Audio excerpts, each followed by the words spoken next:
Mohan Vani Telugu podcast ఉంటున్న శ్రోతలందరికీ హృదయపూర్వక ధన్యవాదాలు. ముందుగా నా ఆధ్యాత్మిక భగవద్బంధువులందరికీ ప్రేమపూర్వక నమస్కారాలు. శ్రోతలందరికీ ధన్యవాదాలు. ప్రతి గురువారం మనము సాయినాథుని లీలలు వింటున్నాము. ఈరోజు కూడా మరొక అద్భుతమైన లీలతో మీ ముందుకు వచ్చేసాను. ఇంకా ఆలస్యం చేయకుండా ఆ లీల ఏమిటో విందాం. సుమంగళ్ దేవ్ కొడుకు కబీర్ 10 సంవత్సరాల కుర్రవాడు.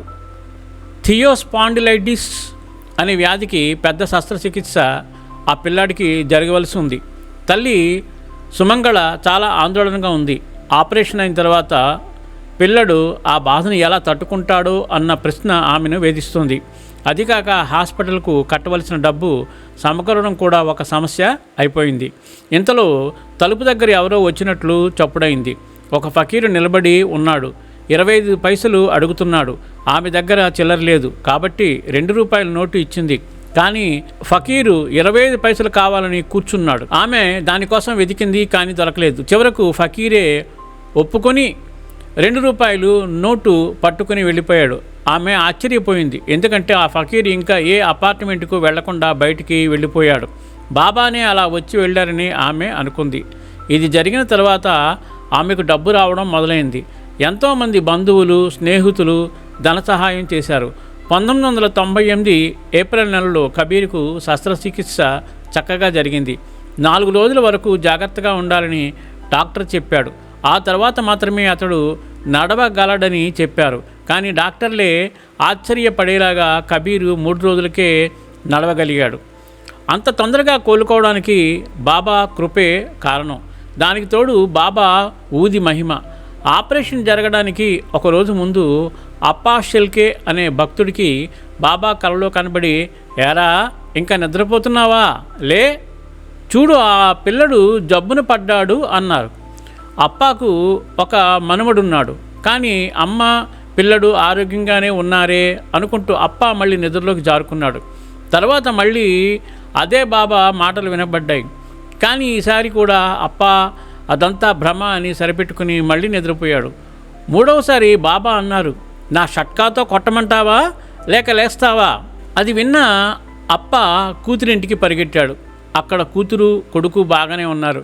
ఆ తర్వాత శివాజీనగర్ ఆలయం దగ్గర ఆగాడు. బాబాను వేడుకున్నాడు. ఎవరికి బాగోలేదో చెప్పమని అర్థించాడు. అక్కడ అదే సమయంలో కొంతమంది భక్తులు కబీర్ ఆపరేషన్ గురించి మాట్లాడుకోవడం విన్నాడు. అది సరే, కబీరుని ఏ హాస్పిటల్లో చేర్చారు అనుకుంటూ ఆలయం నుండి బయటకు వచ్చాడు. అక్కడ ఒక రిక్షా డ్రైవర్ ఉన్నాడు. నాతో రండి, మిమ్మల్ని కేఈఎం హాస్పిటల్కు తీసుకువెడతాను అని అప్పాను అక్కడ దిగబెట్టి కనీసం డబ్బులు కూడా అడగకుండా వెళ్ళిపోయాడు. బాబా దయ వల్ల అంతవరకు వచ్చాడు. అంత పెద్ద హాస్పిటల్లో కబీరు ఎక్కడున్నాడు అనుకుంటూ ఉండగా ఒక నర్సు కనబడి, కబీర్ కోసం చూస్తున్నారా అంది. అవునన్నాడు. సరాసరి కబీరున్న పడక దగ్గరకు పట్టుకుపోయింది. అప్ప తను తెచ్చిన బాబా ఊదిని సుమంగళకు అందజేసి పిల్లడు త్వరగా కోరుకోవాలని దీవించి వెళ్ళిపోయాడు. అప్పాకు ఒక విషయం బాగా తెలుసు. బాబా ఏదైనా చేద్దామని అనుకుంటే మాత్రం అది ఎంతటి కష్టమైనదైనా చాలా సులువుగా అయిపోయేటట్లు చేస్తారు. కాబట్టి బాబాకు ఇది సాధ్యమని కానీ అది అసాధ్యమని కానీ తేడా లేదు. ఓం శ్రీ సాయినాథాయ నమః. ఆ బాబా యొక్క ఆశీస్సులు ఈ గురువారం పూట అందరికీ లభించాలని మనస్ఫూర్తిగా కోరుకుంటూ సర్వేజన సుఖనుభవంతు, లోకా సమస్త సుఖనుభవంతు. ధన్యవాదాలు. స్వస్తి. కనివిని ఎరుగని రీతిలో కరుణను పంచె పెన్నిది, భక్తుల మదిలో కొలువై అనుక్షణం తోడై నీడై కాపాడే సాయి.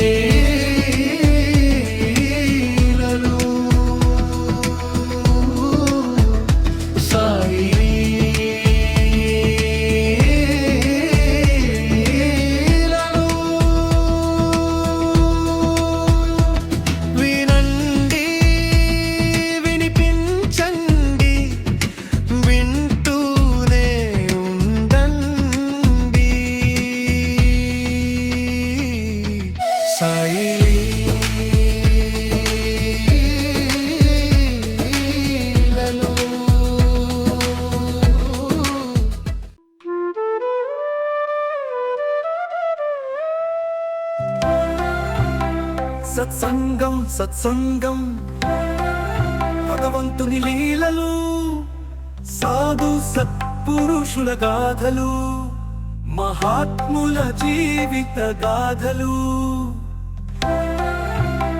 భగవంతుని తత్వం తెలుసుకునే ప్రయత్నమే సత్సంగం ఈ సత్సంగం వినండి వినిపించండి వింటూనే ఉండండి సత్సంగం ఈ సత్సంగం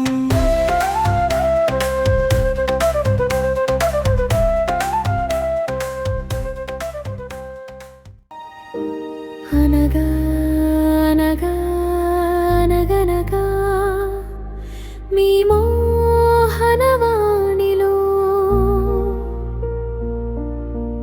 పొడుగు కథలు పొట్టి కథలు వినండి వినిపించండి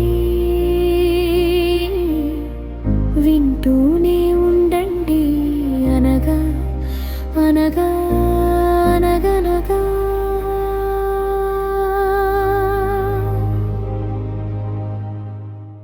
మధుర మనోహర నీ మధుర మనోహర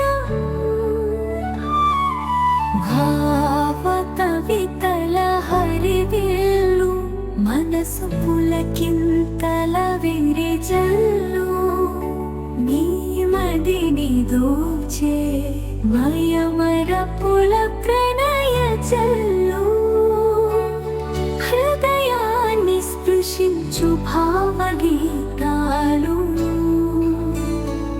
మధుర మనోహర నీ మధుర మనోహర. ఇంతవరకు మన ఛానల్కి చాలామంది సబ్స్క్రైబ్ చేసుకోలేదు, సబ్స్క్రైబ్ చేసుకోకుండా చూస్తున్నారు. దానికి కూడా చాలా చాలా సంతోషం. కానీ మీరు సబ్స్క్రైబ్ చేయడం వల్ల మన ఛానల్ అనేది డెవలప్ అవుతుంది.